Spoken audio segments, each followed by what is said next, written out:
Good morning viewers, আজ আমি চলে এসেছি বোলপুর শান্তিনিকেতনে। আজকে আমরা ভারতবর্ষের এই সময়কার সবচেয়ে আলোচিত ট্রেন বন্দে ভারতে করে মালদা টাউন যাব এবং বন্দে ভারতে আমাদের ট্রেন জার্নির এক্সপিরিয়েন্স তোমাদের সাথে শেয়ার করব। তো চলো ব্লগটা দেখতে থাকো।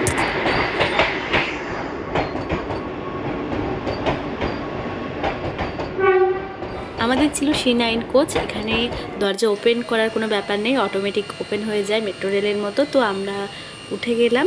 মেন কোচের দরজাটায় গ্রিন বাটন প্রেস করে খুলতে হয়। মেন কোচে ঢোকার সাথে সাথে 2-3 জন অ্যাটেন্ডেন্ট ছিল। এরপর আমরা আমাদের সিট খুঁজে তারপর বসে গেলাম এবং বসতে না বসতেই ট্রেন ছেড়ে দিল। তো বোলপুর ছাড়িয়ে আমরা এখন যাচ্ছি মালদার পথে। তো কামরাটা তোমাদের দেখায়, দেখতে পাচ্ছ যে পিছনে একটা বোর্ড আছে এবং সামনে বোর্ড আছে, মোট দুটো বোর্ড ছিল এবং এই বোর্ডগুলোতে দেখা যাচ্ছিল যে ট্রেন কত কিলোমিটার স্পিডে যাচ্ছে আর কতটা রাস্তা বাকি আছে এবং তার সাথে সাথে অ্যানাউন্সও করছিল এবং সিটগুলো এসি চেয়ার কার যেমন হয় তো সেরকমই ছিল। তো দেখতে দেখতে আমাদের ব্রেকফাস্ট চলে এসেছে। ফার্স্টে একটা মিনারেল ওয়াটার দিল। ফার্স্টে এই বক্সটার মধ্যে কি আছে দেখবো। বেশ গরম আছে, নানা রকম ভেজিটেবল বয়েল করে সতে করা আছে, আলুর ফ্রেঞ্চ ফ্রাই এবং এগ অমলেট আছে।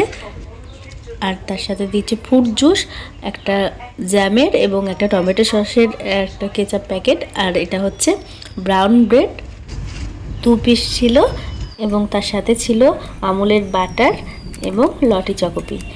এরপর আমরা ব্রেকফাস্ট করার কিছুক্ষণের মধ্যেই চলে এলো নিউজ পেপার, গরম জল এবং ইনস্ট্যান্ট টি মেকিংয়ের পাউচ। নিউজ পেপার আমরা দুটো টাইপের নিয়েছিলাম, বাংলা এবং ইংরাজি, আনন্দবাজার এবং দ্য টেলিগ্রাফ। এরপর চা খেয়ে নিউজ পেপার পড়তে পড়তে কখন যে রামপুরহাট, পাকুড় এবং ফারাক্কা পেরিয়ে মালদা চলে এলাম বুঝতেই পারলাম না। খুব সুন্দর একটা এক্সপিরিয়েন্স হলো এবং খুব স্মুথ ছিল জার্নিটা। তো আমরা মালদা চলে এসেছি। এরপর নামার পালা। এই গ্রিন বাটনটা প্রেস করে দরজাটা ওপেন করতে হয়, অটোমেটিক এটা ক্লোজ হয়ে যায়। তো ফার্স্টেই তোমাদের বলেছিলাম, যদিও মালদা পৌঁছাবার টাইম বন্দে ভারতের 10:30, কিন্তু আমরা 10:10-এর মধ্যেই পৌঁছে গেলাম। তো এই ছিল আমাদের বন্দে ভারতের জার্নির ব্লগ। ভিডিওটি কীরকম লাগলো অবশ্যই কমেন্ট করে জানাও। ভালো লাগলে লাইক করে দিও। টাটা।